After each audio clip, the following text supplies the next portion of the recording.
টাউনে জগন্নাথ মন্দির দেখে ঠিক ওখান থেকে 3 কিলোমিটার দূরেই ছিল ইস্কন। আর সেটা যখন জানতে পেরেছি না দেখে কি করে আসি, কারণ বারবার তো আর আসা হয় না, তাই ওখান থেকে ডাইরেক্ট চলে গেলাম আমরা ইস্কনে। ওখানে গিয়ে সত্যি মনটা শান্তি হয়ে গেল। বলে না, রাধা কৃষ্ণ শ্রীকৃষ্ণ ভগবান যেখানে থাকে সেখানে তুমি যতই তোমার মনে যাই থাকুক না কেন, তোমার গেলে সব কিছু মনে হয় দূর হয়ে যায়। ঠিক সেটাই হয়েছিল। ভগবানের মূর্তি দেখে এত মনটা শান্তি হয়েছিল, মনে হয় শান্তি এখানেই। তারপর আমরা এখানে সমস্ত কিছু দেখলাম, বাইরেটাও এতটা সুন্দর অ্যাম্বিয়েন্সটা। আর প্রসাদ তোমার যদি ভাগ্যে থাকে তুমি সেটা পাবেই। তো এখানে প্রসাদ বিতরণ হচ্ছিল, আমরা ওখান থেকে প্রসাদও নিয়ে নিলাম, যেটা মানে তুলনা হয় না, অমৃত অমৃত তুল্য।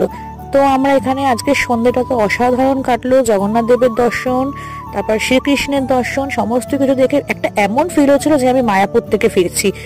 তো ব্লগটা কেমন লাগলো আমার প্লিজ জানিও, যতটা পেরেছি তোমাদেরকে ইনফরমেশন দেওয়ার চেষ্টা করেছি।